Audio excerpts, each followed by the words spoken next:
ओम।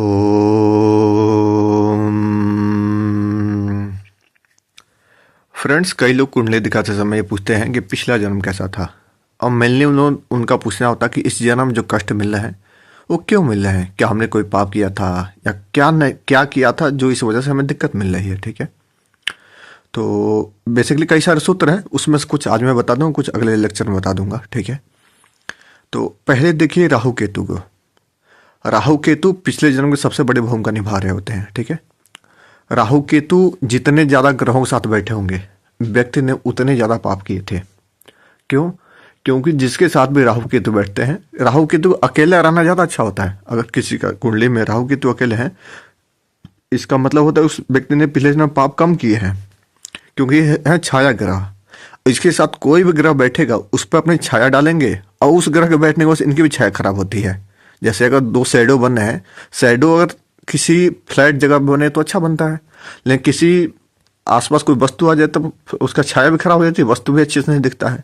तो जितने ज्यादा ग्रह के साथ बैठे हैं, ये समझ ले उन उन ग्रहों के साथ इन्होंने कुछ पाप कर्म किए हैं। अब जैसे ग्रह होंगे वैसे कर्म होंगे। सूर्य साथ बैठे तो उसने अपने ऐश्वर्य का, अपने सत्ता का उसने गलत प्रयोग किया। मंगल साथ बैठे उसने बाहुबल गलत प्रयोग किया, उसके द्वारा उन्होंने पाप किया। बुद्ध बैठे हो तो उसने बुद्धि का गलत प्रयोग किया था, अपने पूर्व जन्म में गलत कामों में अपना बुद्धि लगा दिया था, पाप कर्म किए थे।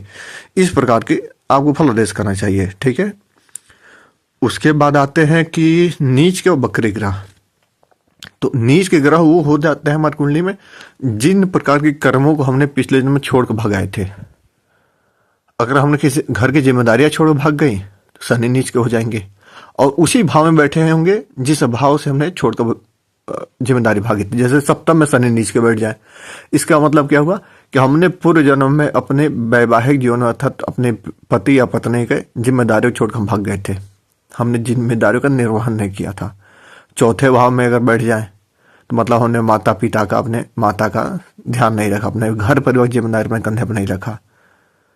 ठीक है, गुरु अगर नीच के हो गए, इसके मतलब हमने ज्ञान गरिमा का जो हमें जो करना था, हमें मान लीजिए किसी विद्यालय में हम अध्यापक बने थे, या हमने किसी धर्म शास्त्र के जानकार थे, या किसी मंदिर के हम पीठाधीश्वर थे, हमने अपनी जिम्मेदारी को वहां निर्वहन नहीं किया है।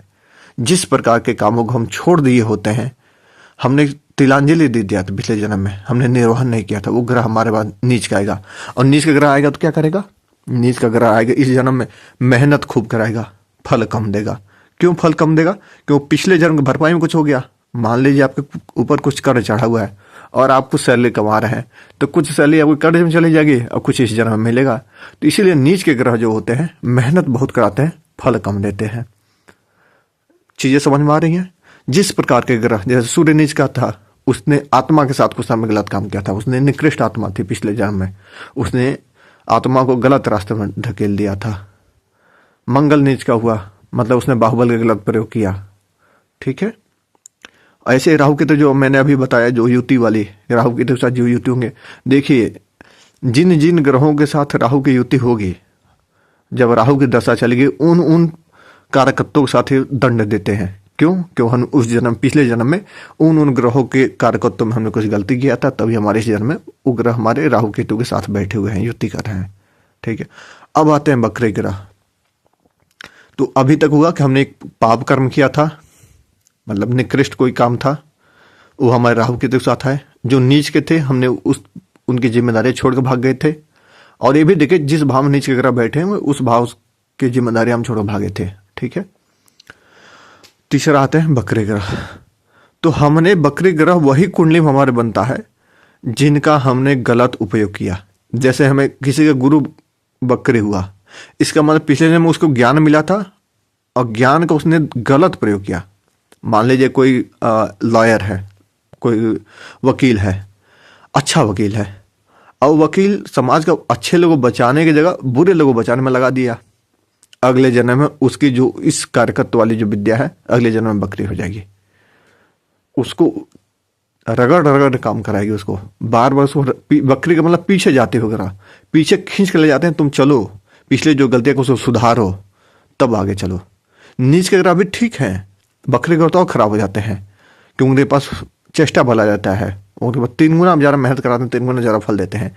इसमें ये भी है, जैसे गुरु किसी खराब होता है तो इस जन्म में क्या होता है, वो ज्ञानी बनना तो चाहते हैं, बहुत कोशिश करते हैं कि हम ये पढ़ लेते, हम वो पढ़ लेते, हम ये कर लेते, वो कर लेते तो हम ज्ञानी मान लेते, नहीं समाज को ज्ञानी नहीं मान पाता है।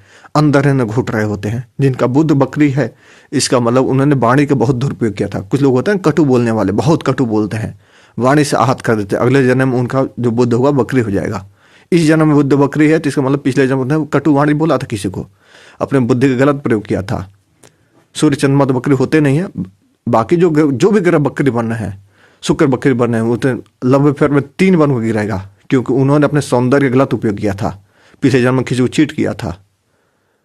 राहु शुक्र साथ बैठे हैं तो इस जन्म में भी, पिछले जन्म में उन्होंने चीट किया था, इसलिए इस जन्म उनके साथ चीटिंग होती है। तो जो भी ग्रह होते हैं हमारे पास कुंडली खोल के देखा है तो साफ साफ बताते हैं पिछले जन्म हमने क्या किया था, क्या नहीं किया था।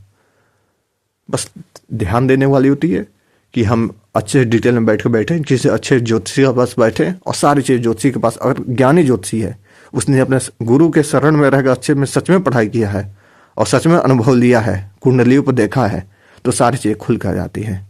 इसीलिए कोशिश करिए इस जन्म में आपके पास जो कुछ भी मिला हुआ है गलत उपयोग न करिए। अच्छा चेहरा मिला हुआ है तो सौंदर्य का गलत उपयोग न करिए। अच्छा धन मिला हुआ है तो उस धन का गलत जगह प्रयोग ना हो। अच्छा बाहुबल मिला हो तो दीन दुखियों को बचाने में लगे, सत्पुरुषों को उठाने में लगे। अच्छे आपके पास प्रभुत्व मिला हो, अच्छे लोगों को, गरीबों को सहायता में लगे। जो मिला है सही जगह लगे, नहीं तो अगले जन्म में वो ग्रह बकरे होंगे, नीच होंगे, राहु केतु के साथ आएंगे और वो आपको खूब कष्ट देंगे। और आपको लगता है कि हम किसी से माला जपवा कर, किसी